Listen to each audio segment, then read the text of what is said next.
फिर दिल्ली उल्ली में भी कहीं आ गया कोई आक्रमणकारी, तो फिर वहां पे भी तो हम लोग को दिक्कत आने लगेगा। बाद में गवर्नमेंट ने इंफ्रास्ट्रक्चर पे काम करना चालू किया अरुणाचल प्रदेश में, ताकि सेना को किसी भी विकट परिस्थिति में बहुत तेजी से मोबिलाइज किया जा सके। और हम लोग 1962 में यहाँ इसीलिए हार गए थे कि चाइना की फौज वहां बहुत तेजी से पहुंच गई थी और हमारी फौज ही नहीं जा पाई थी यहाँ पे। इसलिए अरुणाचल प्रदेश में उसका पहला एयरपोर्ट मिल गया कमर्शियल एयरपोर्ट के तौर पर, जिसे होलोंगी एयरपोर्ट कहते हैं। हालांकि इसी का नाम डोनी पोलो एयरपोर्ट भी है। तो डोनी पोलो एयरपोर्ट कहिए या होलोंगी एयरपोर्ट कहिए, यहाँ उसका पहला कमर्शियल एयरपोर्ट मिल गया अरुणाचल प्रदेश को। इससे क्या है, सेना हम लोग इजीली पहुंचा सकते हैं।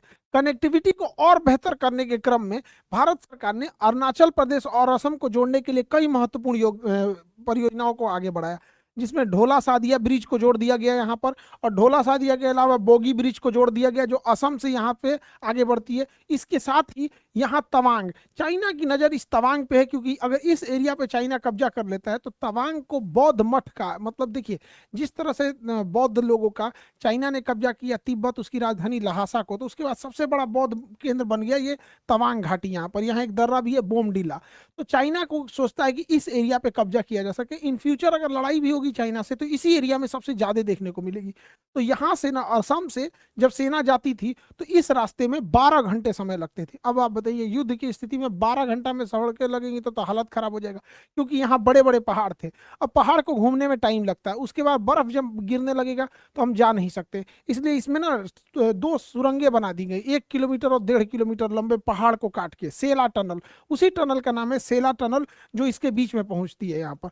सेला टनल से हमें काफी फायदा होगा, क्योंकि कितनी भी बर्फबारी हो, पहले बर्फबारी होती थी तो ऐसे गाड़ियां जम जाती थी, कोई जा ही नहीं सकता था, तो कनेक्टिविटी हमेशा के लिए नहीं रहती थी। तो इसे सेला टनल का उद्घाटन कर दिया गया, नरेंद्र मोदी ने सेला टनल का उद्घाटन कर दिया। इस टनल से काफी फायदा होगा हम लोगों को, क्योंकि जो हम लोग यहाँ से यहाँ 12 घंटे में पहुंचते थे अब उसे 1.5 घंटे में पहुंच सकते हैं, जिस कारण यहाँ पर चाइना के इस एरिया में एग्रेशन को कंट्रोल करना हमारे लिए काफी इजी हो जाएगा। इसके अलावे सरकार ने और बेहतर कनेक्टिविटी बनाने के लिए चाइना के पास 44,000 करोड़ रुपए के सड़क परियोजनाओं को मंजूरी दे दिया। और इन सड़क परियोजनाओं में 2 सड़क परियोजना सबसे महत्वपूर्ण है।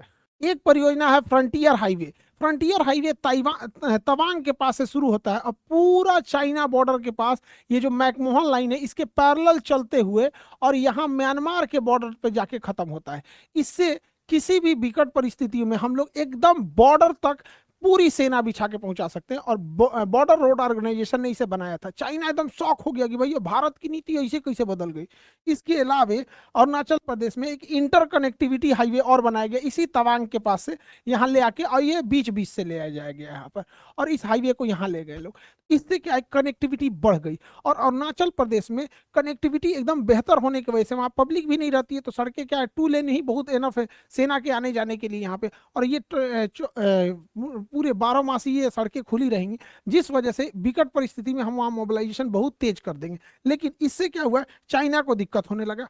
चाइना को इससे नजर बना रहा था चाइना को। अब ये सड़कें बेहतर हुई तो इसका नतीजा क्या हुआ कि जितने भी बड़े बड़े शहर थे, जैसे मुंबई हो गया, बेंगलोर, चेन्नई, दिल्ली, तो यहाँ जितनी महंगी गाड़ियां थी, स्पोर्ट्स कार थी, सड़क कंजेशन की वजह से ये लोग चला ही नहीं पाते थे, तो ये सारी गाड़ियां लेके लोग अरुणाचल प्रदेश पहुंचने लगे। और अरुणाचल प्रदेश का एक जगह है डॉम्बुक, यहाँ पर इन गाड़ियों से लोग रेस लगाने लगे। और ये देखते देखते अरुणाचल प्रदेश का डॉम्बुक शहर एक नेशनल लेवल का स्पोर्ट्स सेंटर होते चला गया। अब चाइना देखा कि भैया ये तो अरुणाचल प्रदेश को कोई पूछ ही नहीं रहा था, अचानक से इतना हब कैसे हो गया।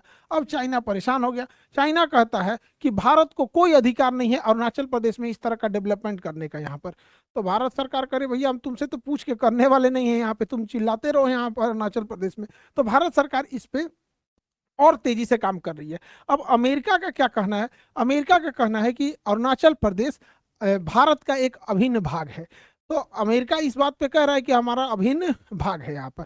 हालांकि अमेरिका के कहने या न कहने से हम किसी के अभिन्न भाग नहीं हो जाते हैं, क्योंकि यही अमेरिका वाले हैं जो पाकिस्तान के कहने पर पीओके में जाके घूम के आते हैं। जबकि